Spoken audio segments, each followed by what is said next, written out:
इस वीडियो को लाइक करें, हमारे चैनल को सब्सक्राइब करें, सब्सक्राइब करके बेल आइकन को जरूर दबाएं। Hello friends, welcome to my channel. Friends, इस वीडियो में आज मैं आपके साथ सरल विधि से पार्थिव शिव परिवार बनाने की विधि शेयर करूंगी। साथ ही फ्रेंड्स, मैं पार्थिव शिव परिवार की पूजा का महत्व और पार्थिव शिव परिवार की पूजा सामग्री भी आपके साथ शेयर करूंगी। तो फ्रेंड्स, आप लोग वीडियो में अंत तक बने रहिएगा, वीडियो को कहीं भी स्किप मत कीजिएगा। इसके लिए फ्रेंड्स, मैंने मिट्टी ले ली है और इस मिट्टी को हम अच्छे से कूट लेंगे। फ्रेंड्स, आप चाहें तो ये सिंपल वाली मिट्टी से भी पार्थिव शिव परिवार बना सकते हैं। और ये मेरी चिकनी मिट्टी है, मैं चिकनी मिट्टी से पार्थिव शिव परिवार बना रही हूँ और इसी मिट्टी से मैं आपको पार्थिव शिव परिवार बना करके दिखाऊंगी। फ्रेंड्स, जब भी आप पार्थिव शिव परिवार या शिवलिंग के लिए मिट्टी गूंथें तो ये पंचामृत की सामग्री जरूर रखें। ये सारी सामग्री थोड़ी थोड़ी डाली जाती है। मैंने इसके लिए दूध, दही, शहद, घी और गंगाजल लिया हुआ है। इसकी सहायता से हम मिट्टी को माड़ेंगे।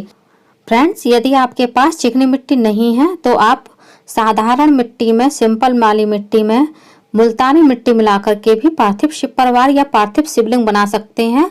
उससे भी पार्थिव शिवलिंग या पार्थिव शिव परिवार बहुत ही अच्छा बनता है। तो फ्रेंड्स, सबसे पहले मैंने मिट्टी में गंगाजल डाल दिया है। अब हम डाल देंगे थोड़ा सा दूध, उसके बाद हम डाल देंगे थोड़ा सा दही और इसके बाद हम डालेंगे थोड़ा सा घी और इसके बाद अब हम डाल देंगे थोड़ा सा शहद। इसके बाद आप चाहें तो पूरी मिट्टी को शुद्ध जल की सहायता से भी गूंथ सकते हैं और आप चाहें तो पूरी मिट्टी को गंगा जल से भी गूंथ सकते हैं। अब मैं यहाँ पे शुद्ध जल की सहायता से सारी मिट्टी को गूंथ लूंगी। फ्रेंड्स, आप जब भी मिट्टी को गूंथें, मिट्टी को थोड़ी सी टाइट ही रखें। यदि आपकी मिट्टी गीली होगी तो आपके हाथों में बहुत ज्यादा चिपकेगी और मिट्टी टाइट होगी तो आपकी मूर्तियां भी बहुत अच्छी बनेंगी और हाथों में मिट्टी चिपकेगी भी नहीं। तो फ्रेंड्स, अब मैं मिट्टी को गूंथ लूंगी और इस मिट्टी को गूंथने के बाद मिट्टी को हम पॉलीथीन में पैक करके रख देंगे जिससे हमारी मिट्टी अच्छे से सेट हो जाए। तो मैंने मिट्टी को गूंथ लिया है और इसे पॉलीथीन में पैक करके रख दिया है। अब हम थोड़ी देर बाद इसके शिव पार्वती यानी पार्थिव शिव परिवार की स्थापना करेंगे। इसके लिए फ्रेंड्स, मैंने चंदन, हल्दी और चावल लिया हुआ है और जिस चीज पर हम पार्थिव शिव परिवार का निर्माण करेंगे उस पर एक स्वास्तिक बना लेंगे, तब हम पार्थिव शिव परिवार का निर्माण करेंगे। फ्रेंड्स, इस वीडियो में मैं आपको पार्थिव शिव परिवार के बारे में संपूर्ण जानकारी दे रही हूँ। तो इसके लिए सबसे पहले मैंने मिट्टी को ले लिया है और सबसे पहले हम भगवान गणेश की स्थापना करेंगे। क्योंकि कोई भी शुभ कार्य जब हम करते हैं तो सबसे पहले भगवान गणेश की पूजा की जाती है, वरना वह कार्य हमारा सफल नहीं होता है और शुभ भी नहीं होता है और कोई भी देवी देवता हमारी पूजा को स्वीकार नहीं करते हैं। तो हम पार्थिव शिव परिवार बना रहे हैं तो ये भी एक तरह से हम पूजा ही कर रहे हैं। तो सबसे पहले हम भगवान गणेश की मूर्ति की स्थापना करेंगे। फ्रेंड्स, यहाँ पे मैं बता दूं, सबसे पहले यूट्यूब पर मैंने ही सरल विधि से पार्थिव शिव परिवार बनाकर डाला हुआ था और पार्थिव शिव परिवार की पूजा भी मैंने ही सबसे पहले सरल विधि से करके अपने YouTube चैनल पर डाली थी। और YouTube चैनल पर कहीं भी शिव पार्वती का गठबंधन की विधि नहीं थी, वह भी मैंने ही सबसे पहले YouTube पर अपने चैनल पर डाली थी। शिव पार्वती का गठबंधन करने की सही विधि क्या है, उसके नियम क्या है, ये सारी जानकारी मैंने उसमें दी हुई है। इन सभी वीडियो की लिंक मैं अपने इस वीडियो के डिस्क्रिप्शन बॉक्स में दे दूंगी, आप वहां जाकर के मेरी सारी वीडियो देख सकते हैं। तो फ्रेंड्स, पार्थिव शिव परिवार का महत्व क्या होता है, मैं इसके बारे में आपको थोड़ी सी जानकारी दे देती हूँ। सबसे पहले मैं आपको बता देती हूँ, पार्थिव शिव परिवार की पूजा आप सावन में, महाशिवरात्रि पर, प्रदोष व्रत में, माघ के महीने में, कार्तिक मास में, किसी भी सोमवार को या किसी भी शुभ अवसर पर आप पार्थिव शिव परिवार अपने हाथों से स्वयं बना करके पूजा कर सकते हैं। कहते हैं पार्थिव शिव परिवार या पार्थिव शिवलिंग की दर्शन मात्र से ही हमारी सारी मनोकामनाएं पूरी हो जाती हैं। जब भी आप पार्थिव शिव परिवार या पार्थिव शिवलिंग बनाएं तो अपने पास चंदन, चावल, हल्दी रख करके ही बैठिएगा। ये आपको क्यों रख के बैठना है, इसका भी महत्व मैं आपको बताऊंगी, तो आप लोग वीडियो में अंत तक बने रहिएगा। फ्रेंड्स, अब मैं बता देती हूँ पार्थिव शिव परिवार में सरल ढंग से, सरल विधि से आप अपने आप प्राण प्रतिष्ठा कैसे कर सकते हैं।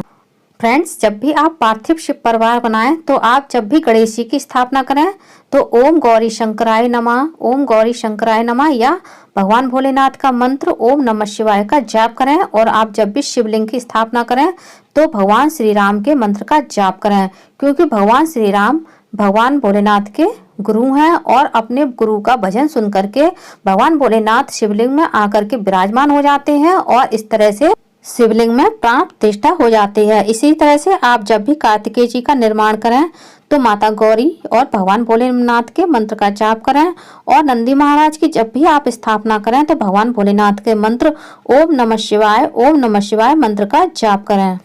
फ्रेंड्स, जब भी आपको नंदी महाराज के कान में कुछ बोलना हो तो उनके सामने 3 बार ताली बजाएं, उनके कान में 3 बार फूंक मारें और ओम नमः शिवाय, जय मां गौरी इस प्रकार से बोलें। उसके बाद अपनी मनोकामना हमें नंदी महाराज के कान में बोलनी चाहिए। कहा जाता है भगवान भोलेनाथ नंदी महाराज की प्रार्थना जल्दी सुन लेते हैं। ऐसा वरदान भगवान भोलेनाथ ने नंदी महाराज को स्वयं दिया हुआ है। इसलिए जब भी आपको अपनी कोई मनोकामना पूरी करवानी हो तो नंदी महाराज के कान में अपनी मनोकामना बोलनी चाहिए और नंदी महाराज से प्रार्थना करनी चाहिए कि भगवान भोलेनाथ से हमारी प्रार्थना जल्दी से पूरी करने के लिए वो प्रार्थना करें। फ्रेंड्स, हमारे सनातन धर्म में रुद्राभिषेक यानी शिवलिंग की पूजा विधि बहुत ही ज्यादा प्रभावशाली मानी गई है। इसी तरह से हमारे सनातन धर्म में पार्थिव शिव परिवार की पार्थिव मूर्तियों की पूजा विधि भी बहुत ज्यादा शुभ फलदायी मानी गई है। ऐसा माना जाता है रुद्राभिषेक करने से भगवान शिव जल्दी प्रसन्न हो जाते हैं और अपने भक्तों के सारे कष्ट जल्दी से दूर करके उन्हें सुख शांति और समृद्धि प्रदान करते हैं। फ्रेंड्स, मैंने अपने YouTube चैनल पर रुद्राभिषेक की भी सरल विधि से पूजा विधि आप किस तरह से अपने घर पर स्वयं अपने हाथों से कर सकते हैं इसका भी वीडियो डाला हुआ है। उसका भी लिंक मैं डिस्क्रिप्शन बॉक्स में दे दूंगी, आप वहां पर भी जाकर वह वीडियो देख सकते हैं। वह भी वीडियो आपके लिए लाभकारी सिद्ध होगी। वैसे तो YouTube पर रुद्राभिषेक की कई वीडियो पड़ी हुई हैं, लेकिन उन वीडियो में पंडितों ने और हमारे धर्माचार्यों ने रुद्राभिषेक करके दिखाया हुआ है जो कठिन विधि से है। लेकिन मैंने अपने YouTube चैनल पर रुद्राभिषेक की जो वीडियो डाली हुई है वो बहुत ही सरल विधि से डाली हुई है, जिसे आप अपने हाथों से स्वयं कर सकते हैं थोड़े से सामान के साथ और पूरी विधि विधान के साथ। तो फ्रेंड्स, आप लोग वह वीडियो भी जरूर देखिएगा। फ्रेंड्स, आप जब भी माता पार्वती की स्थापना करें, माता पार्वती की मूर्ति बनाएं तो आपको भगवान भोलेनाथ के मंत्र ओम नमः शिवाय का जाप करना चाहिए, क्योंकि माता पार्वती भगवान भोलेनाथ के मंत्र को सुनकर बहुत ज्यादा प्रसन्न होती हैं। और ऐसा भी माना जाता है माता पार्वती ने ही सबसे पहले पार्थिव शिवलिंग बना करके भगवान भोलेनाथ को प्रसन्न करने के लिए पूजा की थी, उन्हें पति रूप में पाने के लिए। साथ ही फ्रेंड्स, जब आप मंत्रों का उच्चारण करते हुए किसी मूर्ति की स्थापना करते हैं तो मूर्तियों में अपने आप से जान आ जाती है, मूर्तियां अपने आप से सुंदर सा रूप ले लेती हैं। फ्रेंड्स, मैं आप लोगों को यहाँ पर यह भी बता देती हूँ, पार्थिव शिव परिवार या पार्थिव शिवलिंग की पूजा आप सुबह या शाम के समय प्रदोष काल में कर सकते हैं। प्रदोष काल कब होता है? जब हमारा सूर्य डूबने वाला होता है उसके 1 घंटे के बाद तक प्रदोष काल का समय होता है। उस समय मूर्तियों की, पार्थिव मूर्तियों की या कोई भी पूजा करना बहुत ही ज्यादा शुभ और फलदायी माना जाता है। प्रदोष काल में पूजा करने से हमें विशेष पुण्य की प्राप्ति होती है। जो पुण्य हमें सुबह ब्रह्म मुहूर्त में पूजा करने से प्राप्त होता है, वही पुण्य हमें प्रदोष काल में पूजा करने से भी प्राप्त होता है। तो फ्रेंड्स, यहाँ पर मैंने कार्तिकेय जी भगवान बना लिए हैं। ऐसा भी माना जाता है भगवान राम ने वनवास के दौरान 2 बार पार्थिव शिवलिंग बना करके भगवान भोलेनाथ को प्रसन्न किया था अपने मनोकामना की पूर्ति के लिए। उसी प्रकार से सूर्य से ज्यादा शक्ति पाने के लिए शनिदेव ने काशी में भगवान भोलेनाथ की पार्थिव शिवलिंग बना करके पूजा की थी। और कलयुग में कुष्मांड ऋषि के पुत्र मंडप ने पार्थिव शिवलिंग बना करके पूजा का प्रचलन आरंभ किया था। जैसा कि फ्रेंड्स हम सभी जानते हैं, भगवान कार्तिकेय का वाहन मोर है और भगवान गणेश का वाहन चूहा है और भगवान शिव का वाहन बैल है। उसी प्रकार से माता पार्वती का वाहन शेर है। जैसा कि फ्रेंड्स हम सभी जानते हैं, चूहा और सर्प की गहरी दुश्मनी होती है, उसी प्रकार से मोर की और सर्प की भी गहरी दुश्मनी होती है, लेकिन ये सभी आपस में प्रेम से रहते हैं। उसी प्रकार से बैल की और शेर की भी काफी गहरी दुश्मनी होती है, लेकिन फिर भी वह आपस में प्रेम से रहते हैं। तो फ्रेंड्स, इससे हमें यह शिक्षा मिलती है, भगवान शिव के परिवार में सभी का खान पान रहन सहन अलग अलग है, लेकिन सभी प्रेम से रहते हैं, जो कि हमारे अंदर शत्रुता के बीच मित्रता का भाव उत्पन्न करते हैं। हमारे शास्त्रों के अनुसार फ्रेंड्स ऐसा माना जाता है कि पार्थिव शिव परिवार या पार्थिव शिवलिंग बनाने के लिए सांप के बिल की मिट्टी बहुत ही शुभ मानी गई है। लेकिन आज के ज़माने में ऐसा होना बहुत ही कम पॉसिबल होता है।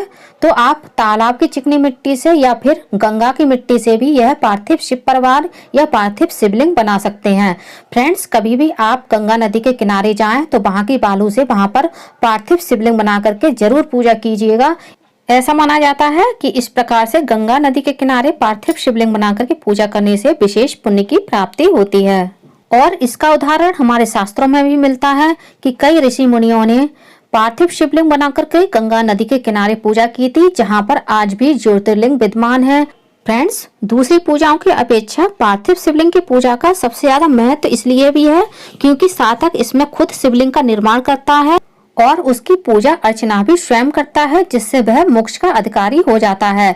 फ्रेंड्स, अब सबसे जरूरी बात, आपने देखा होगा जब भी हम रुद्राभिषेक करवाते हैं तो पंडित आकर के कच्ची मिट्टी से पार्थिव शिवलिंग की स्थापना करते हैं, उसके बाद रुद्राभिषेक करवाते हैं मंत्रों के द्वारा, ओम नमः शिवाय या फिर महामृत्युंजय मंत्र के जाप के साथ। इसी प्रकार से फ्रेंड्स, यदि आपको पंडित ना मिले और आपकी रुद्राभिषेक करने की बहुत ज्यादा इच्छा है तो आप जब भी चाहें पार्थिव शिवलिंग का शुभ मुहूर्त में स्थापना कीजिएगा और स्वयं से सरल विधि से आप पूजा कीजिएगा ओम नमः शिवाय मंत्र के साथ, या फिर आप महामृत्युंजय मंत्र के साथ भी अपने आप से स्वयं अपने हाथों से यह पूजा कर सकते हैं। जरूरी नहीं है आपके पास बहुत सारा सामान हो तभी आप पूजा करेंगे। आप केवल एक बेलपत्र से या एक फूल चढ़ा कर भी भगवान भोलेनाथ की पार्थिव शिवलिंग बना करके पूजा करेंगे तो आपकी सारी मनोकामनाएं पूरी हो जाएंगी और आपके सारे दुख दूर होंगे। तो देखिएगा फ्रेंड्स, हमारा पार्थिव शिव परिवार बन चुका है और आपने देखा होगा मैंने हाथ धोए भी नहीं है, वहीं बैठे बैठे मैं सभी भगवान को हल्दी, चंदन और चावल लगा रही हूँ। इसका मतलब ये है कि आप अपने उस स्थान से तब उठिएगा, सभी भगवान को हल्दी और थोड़ा सा चावल चढ़ा दीजिएगा ताकि अन्य देवता आकर के पार्थिव शिवलिंग की पूजा करके ना चले जाएं या पार्थिव शिव परिवार की पूजा ना करके चले जाएं, क्योंकि ऐसा माना जाता है कि पार्थिव शिवलिंग या पार्थिव शिव परिवार जहां पर भी बनता है तो सभी देवता आकर के सबसे पहले पूजा करके चले जाते हैं, फिर पूजा का पुण्य आपको उतना नहीं मिलता है। तो अब तो आप समझ ही गए होंगे कि पार्थिव शिवलिंग या पार्थिव शिव परिवार की पूजा का कितना ज्यादा महत्व है। तो फ्रेंड्स, आप लोगों को मेरा यह वीडियो कैसा लगा आप लोग कमेंट करके जरूर बताइएगा। मेरी जानकारी कैसी लगी वह भी बताइएगा। साथ ही फ्रेंड्स, आप लोग मेरे चैनल पूनम की आस्था पर पहली बार आए हैं तो प्लीज चैनल को सब्सक्राइब कर लीजिए, वीडियो को ज्यादा से ज्यादा लाइक कीजिए, शेयर कीजिए, साथ ही बेल आइकन को प्रेस कर दीजिए ताकि हमारी आने वाली लेटेस्ट वीडियो की नोटिफिकेशन आप लोगों को टाइम से मिल सके। साथ ही फ्रेंड्स, कमेंट बॉक्स में आप जय माता गौरी, ओम नमः शिवाय जरूर लिखिएगा। धन्यवाद फ्रेंड्स, ओम नमः शिवाय।